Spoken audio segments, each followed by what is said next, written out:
మరి కార్మిక సంఘాల నాయకులు వాళ్ళు చెప్పాలి. ఖచ్చితంగా దానికోసం కొంత స్థలాన్ని కేటాయించి నిర్మించుకోవడానికి అవసరమైన ఆర్థిక సహాయాన్ని కూడా రాష్ట్ర ప్రభుత్వం తరఫున చేసే బాధ్యత నేను తీసుకుంటాను.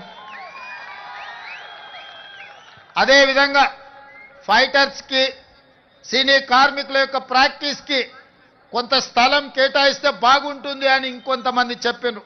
తప్పకుండా మీ సూచనను పరిగణలోకి తీసుకొని ఈనాడు మనం నిర్మించుకోబోయే భారత్ ఫ్యూచర్ సిటీలో మీకు కావలసిన వసతులను ఏర్పాటు చేయడానికి రాష్ట్ర ప్రభుత్వం నిర్ణయం తీసుకుంటుంది.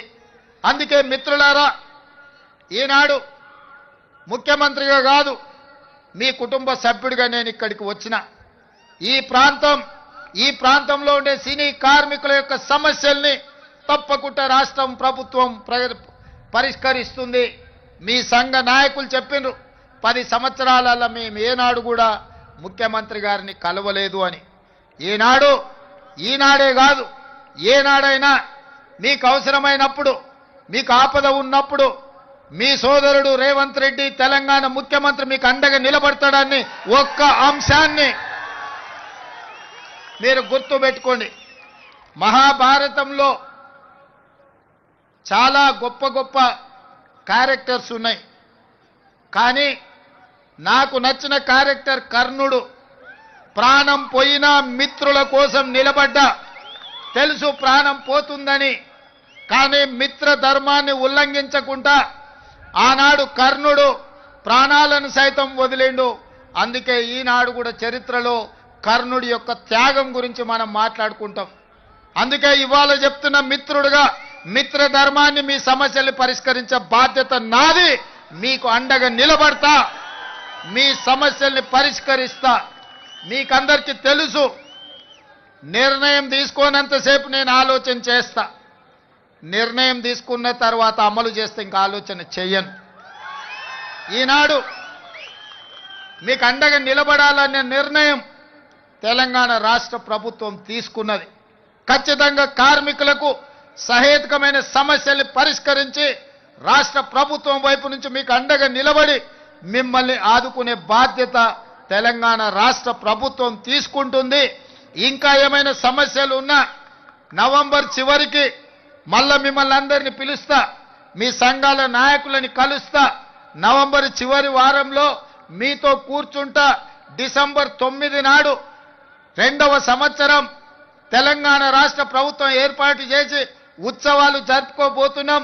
డిసెంబర్ 9 నాడు మీకేమేమి చెయ్యబోతున్నామో ఆనాడు స్పష్టంగా ప్రభుత్వం ఆదేశాలు ఇస్తుంది. ఈ 2 నెలల్లో మీ పిల్లల చదువుల కోసం స్కూలు కానీ, నిధులు కానీ, మీ కార్యాలయం కోసం స్థల కేటాయింపు కానీ, మీ వెల్ఫేర్ ఫండ్ కోసం నిధులు కానీ, దీనికి సంబంధించి ప్రతి విషయంలో నిర్దిష్టమైన ప్రణాళికతోని తెలంగాణ రాష్ట్ర ప్రభుత్వం ముందుకు వస్తుంది. ఇప్పుడు మీరు చూసిండ్రు కదా, మన సంకల్పం ఉంటే, మన పట్టుదల ఉంటే, మన ఆలోచనలో చిత్తశుద్ధి ఉంటే ప్రకృతి కూడా సహకరిస్తుంది. ప్రకృతి కూడా సహకరిస్తుంది.